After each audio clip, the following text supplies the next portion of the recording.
मैं पिछले दिनों ब्रिक्स समिट के लिए साउथ अफ्रीका में था। इस बार साउथ अफ्रीका के ब्रिक्स समिट के साथ साथ पूरे अफ्रीका को भी वहां निमंत्रित किया गया था। और ब्रिक्स समिट में मैंने देखा शायद ही दुनिया का कोई व्यक्ति हो जिसने चंद्रयान की बात न की हो, बधाई न दी हो। और जो बधाइयां मुझे वहां मिली है वो आते ही मैंने सब वैज्ञानिकों के सामने उनको सुपुर्द कर दी है और आप सबको भी सुपुर्द कर रहा हूं कि पूरे विश्व ने बधाइयां भेजी है।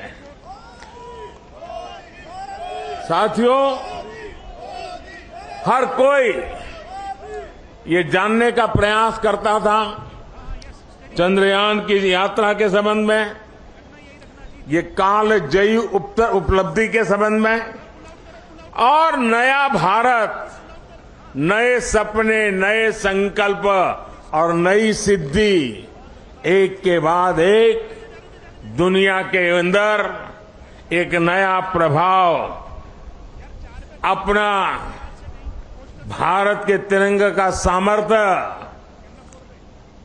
अपने सफलताओं के आधार पर, अचीवमेंट्स के आधार पर आज दुनिया अनुभव भी कर रही है, स्वीकार भी कर रही है और सम्मान भी दे रही है।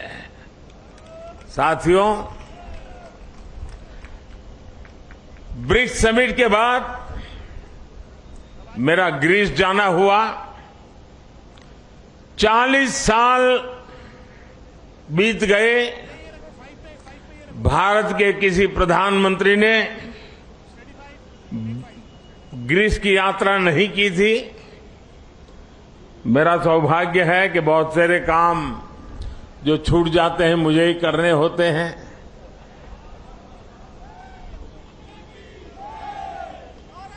ग्रीस में भी जिस प्रकार से भारत का मान सम्मान, भारत का सामर्थ्य,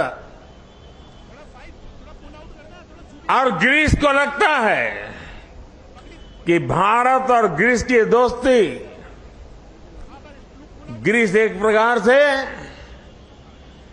यूरोप का प्रवेश द्वार बनेगा और भारत और ग्रीस की दोस्ती भारत और यूरोपियन यूनियन के रिश्तों को मजबूती देने का एक बहुत बड़ा माध्यम बनेगा।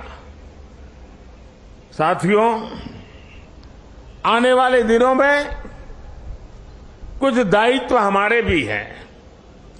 वैज्ञानिकों ने हमारा काम किया है, सैटेलाइट हो, चंद्रयान की यात्रा हो, सामान्य मानवीय के जीवन पे इसका बहुत बड़ा प्रभाव होता है। और इसलिए इस बार मेरे देश की युवा शक्ति को विज्ञान के प्रति रुचि बढ़े, टेक्नोलॉजी के प्रति रुचि बढ़े। हमें इस बात को आगे ले जाना है। हम सिर्फ उत्साह, उमंग, नई ऊर्जा, सिर्फ इतने से अटकने वाले लोग नहीं हैं। हम एक सफलता प्राप्त करते हैं तो वहीं पर मजबूत कदम रख के नए उछाल के लिए तैयार हो जाते हैं। और इसलिए गुड गवर्नेंस के लिए,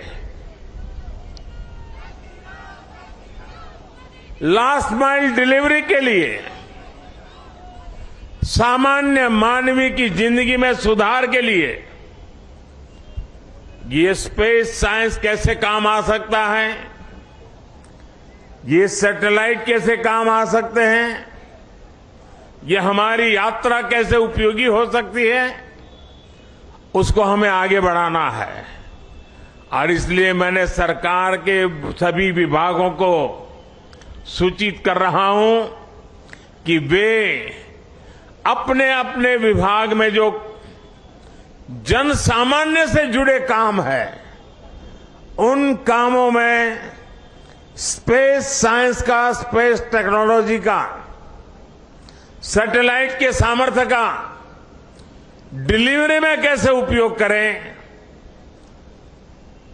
क्विक रिस्पांस में कैसे उपयोग करें, ट्रांसपेरेंसी में कैसे उपयोग करें, परफेक्शन में कैसे उपयोग करें, उन सारे बातों की ओर वो अपनी समस्याओं को खोज के निकाले।